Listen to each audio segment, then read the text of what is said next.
Good morning. Welcome to the live online classes. Today, we are going to continue with chapter 6 in geography, weathering and soil formation, part 2. We were doing types of weathering and you can refer to page number 58, okay, in your textbook for chemical weathering. The topic that I'm going to discuss today is chemical weathering, okay. So, when it comes to chemical weathering, it's all about chemistry. By looking at the term chemical weathering, okay, you can see that a chemical reaction causes something to break down or weather. So, you can see that a chemical reaction takes place which causes something, that is rocks, to break down or weather or eaten away. That something is basically rocks and its minerals. In chemical weathering, rocks and its minerals are reacting to acids. They are reacting to acids. They are reacting to oxygen that is found in the air, carbon or carbon dioxide, as well as water. So these are the things with which chemical reaction takes place. And one of the most important vital element is water, which basically makes chemical reaction or chemical weathering possible. Okay. Now, what is chemical weathering? Chemical weathering is a process. Okay. Chemical weathering. Okay, I'm giving you a definition. Okay, here. Okay, is the process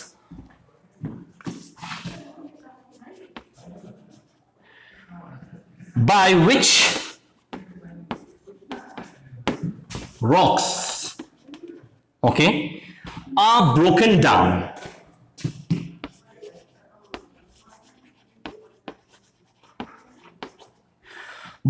by what? Decomposition or decompose. I'm writing decompose only. And disintegration.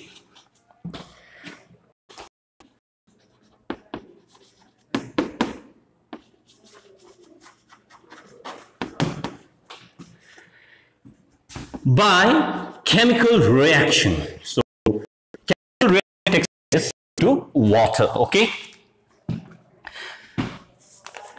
Now I just want to tell you something.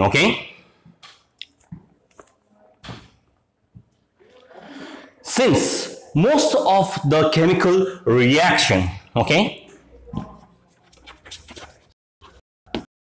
by chemical reaction, so since most of the chemical reactions takes place in the presence of water. So in the presence of water, most of the chemical reactions takes place. This type of chemical weathering is known as chemical weathering. Now, since most of the chemical change or chemical reactions takes place in the presence of water, this type of chemical weathering is common in hot, humid places. So wherever you find water, so where you find the plenty of water, you find in hot, humid climate places. Hot, humid climate. Where there's plenty of rainfall, where the temperature is also high. So in these areas you find plenty of water, and water basically reacts with the rock and causes chemical reaction, which in turn causes chemical weathering. So water is a universal solvent. It dissolves with many kinds of minerals in the rock. So let's learn about chemical reactions. So chemical weathering is the process by which rocks are broken down or decompose. Decompose means decay, or disintegrated or separated into parts by chemical reaction. In simple words, it involves the breaking down of rocks by altering, by changing or dissolving. So by changing or dissolving, remember that. So chemical reaction takes place by altering or dissolving. Dissolving rock minerals. So minerals are dissolved or changed due to chemical reaction. The main agent for the change of rock is due to exposure to air and water. Now air also contains oxygen. The air also contains oxygen as well as, okay, water. These are the two elements which basically, okay, causes chemical reaction or chemical weathering, okay. Water containing oxygen from the air. So water containing oxygen from the air means the air has got water vapor, and this water vapor has got oxygen, which may change iron into rocks, okay, iron into iron oxide. So oxygen plus water is equal to iron oxide. Now I'm going to rub that blackboard.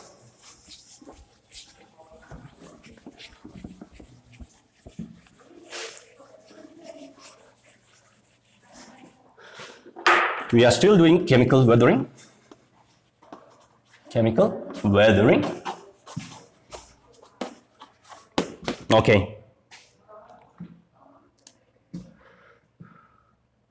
So oxygen, when mixed with, okay, the air has got oxygen. The air has got oxygen in the air, okay, plus iron compounds that is found in the rocks, okay, gives you what? Okay, iron oxide. Now oxides are formed. This means oxidation. This means oxidation because it basically forms oxide. What is iron oxide? Is a ferrous oxide. Okay, so ferrous oxide means rust, jung, okay, or what we call, okay, kia in Nepali, okay. So this in turn changes the appearance of the rock. So this rock appearance has been changed to iron oxide, okay. Or new mineral has been formed in the process of, okay, chemical reaction. It is more common in hot and humid climates. So chemical weathering takes place in a hot, humid climate where there is the presence of water. It is a slow process as compared to mechanical process, okay. Now we are, okay, studying about other processes of chemical weathering, okay. It involves mainly four processes. It involves mainly four processes. Now we are studying about the four processes of chemical weathering. The first one is oxidation, or oxidation. Oxidation. Okay. What causes oxidation? Simple answer is oxygen causes oxidation.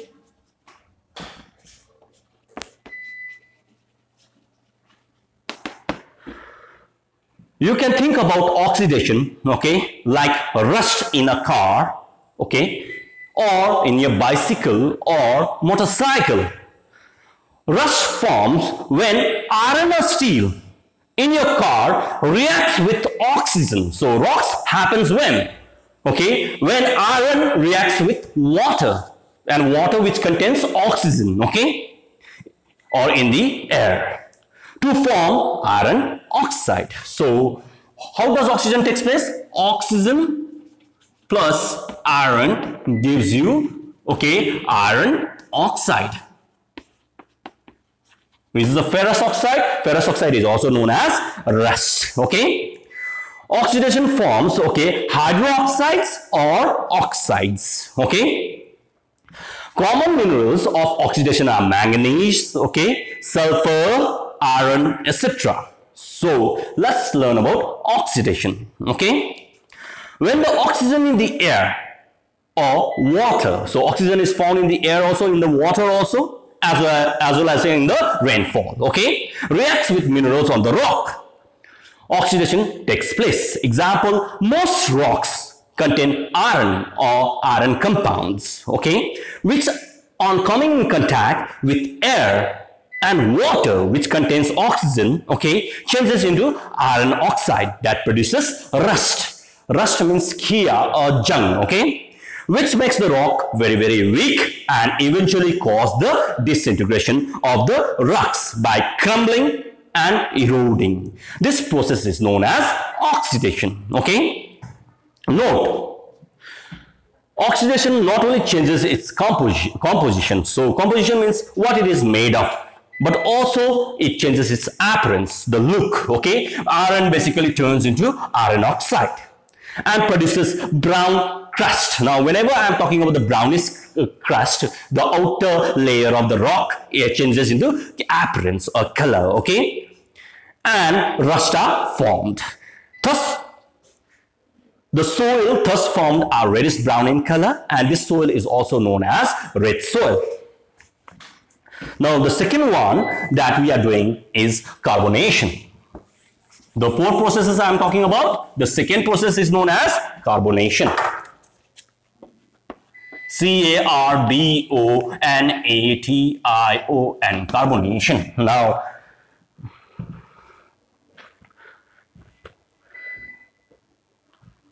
so carbonation means carbon. Whenever I am talking about carbonation, I am talking about the carbon dioxide that is found in the atmosphere, okay? So, when it is raining, the rainwater travels, okay, through atmosphere. So, when it is raining, the rainwater travels through atmosphere till it reaches the ground. Till it reaches the ground. So, when there is a rainfall, it travels through the atmosphere. When it travels through the atmosphere, it comes in contact with carbon dioxide in the air. Are you getting my point? Before reaching the ground. So what happens is, water, when mixes with carbon dioxide, okay, I'm writing here.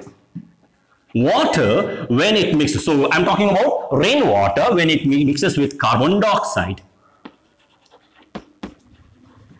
gives you what?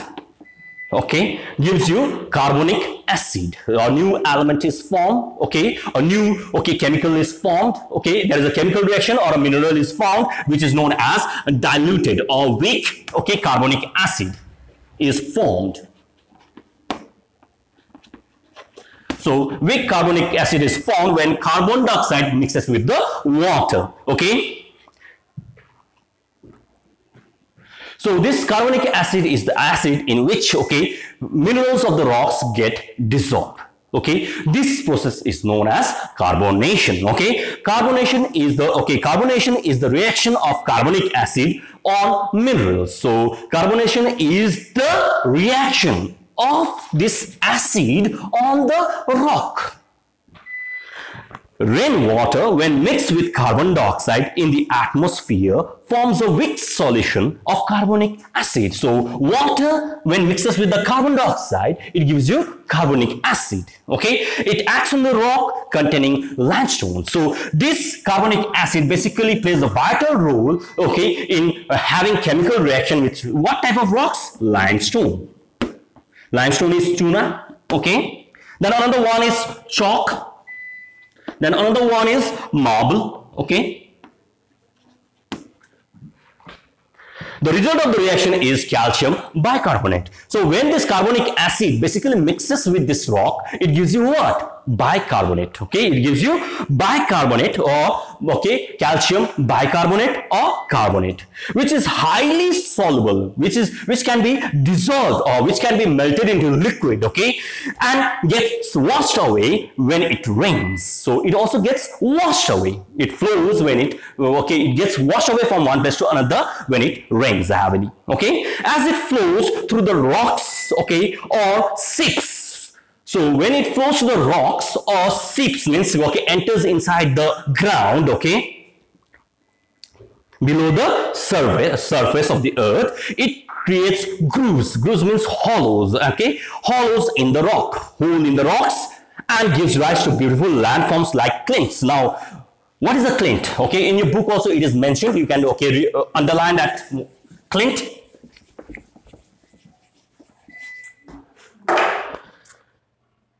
Okay, C-L-I-N-T-S, clints, okay.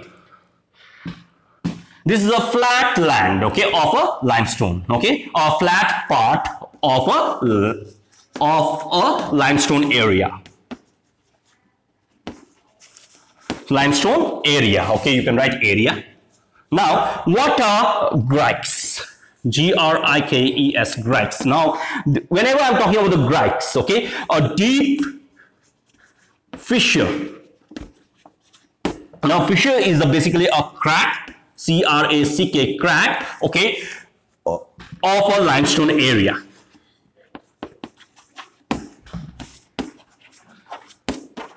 These are formed by what? When water, when mixes with carbon dioxide, it forms carbonic acid, and this carbonic acid, when it reacts with limestone, chalks, etc., it forms grooves and hollows, okay, and basically gives you a beautiful landform called cliffs and grikes. Weathering of limestone region in this way gives rise to beautiful landforms like stalagmites, okay. There are another landforms also which are created, okay. S-T-A-L-A-C, stalag, okay, tights, and S-T-A-L-A-G, stalagmites. Now this, okay, 1, 2, 3, 4. Okay, 4 landforms are formed, stalagmites and stalactites. Okay, now I'm going to explain this one.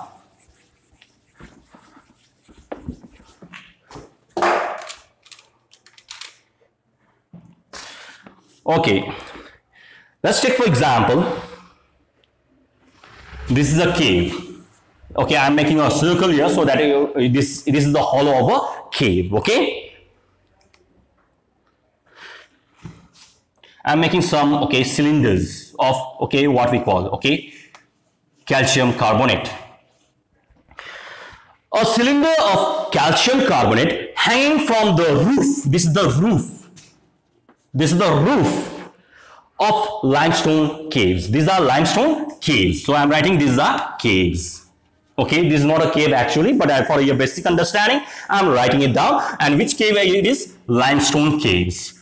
So this kind of features where you find, okay, how hanging of, okay, calcium carbonate from the roof to the bottom of the limestone cave.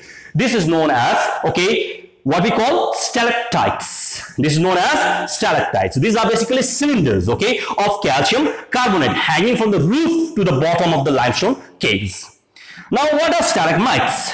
Stalagmites are basically also cylinder of calcium carbonate only, okay, but they are found below. They are found below. They are projecting upwards, okay.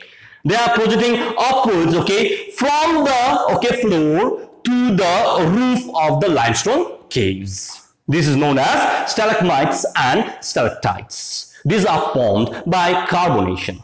This process, however, weakens the rocks, and the process is known as carbonation. So this process which we are talking about, when water, when combined with carbon dioxide, forms carbonic acid, okay, weak acid, which basically mixes with limestone, chalk or marble, it creates, okay, number of beautiful landforms, but also it weakens the soil or landform. Now we are doing hydration, okay. The third process we are doing is hydration. Now, what is hydration? H-Y-D-R-A-T-I-O-N. This process happens in the human beings also, but here, okay, this is like a chemistry, okay, we are studying chemistry in geography. Hydration is the chemical reaction of adding water, okay, it is the chemical reaction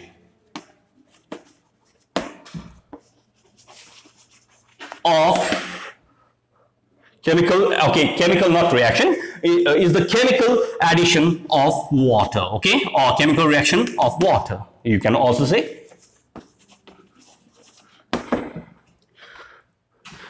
Minerals basically takes up water. So minerals that is found in the rocks basically, okay, absorbs water. Minerals absorbs water. When the minerals in the rocks basically absorbs water, they become large, or they enlarge. So when they are wet, they become large. This enlargement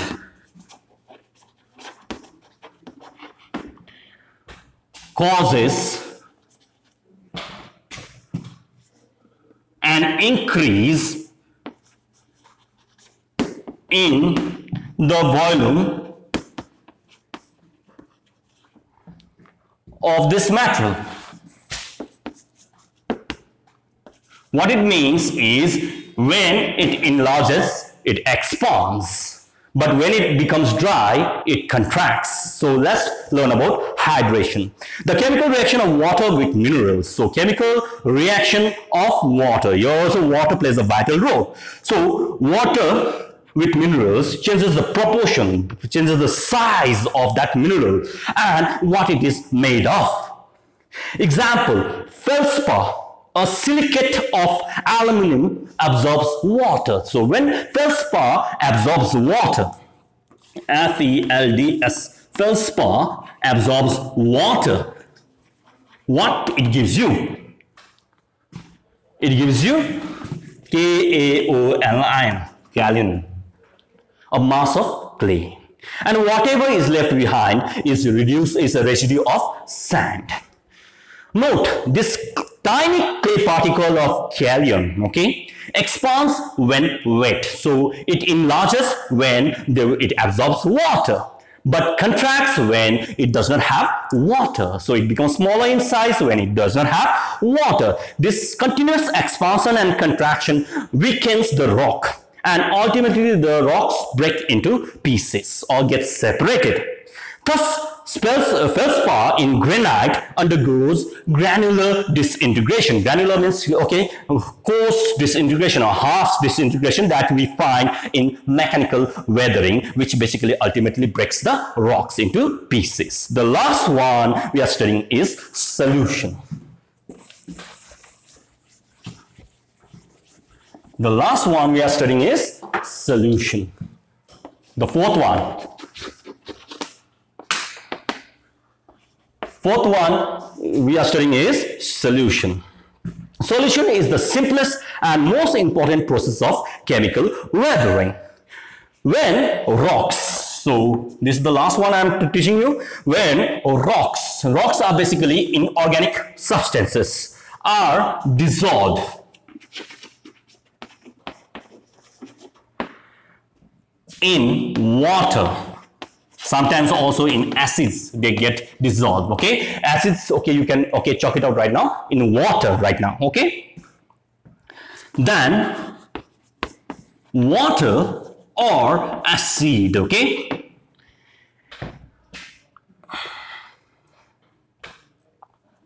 With dissolved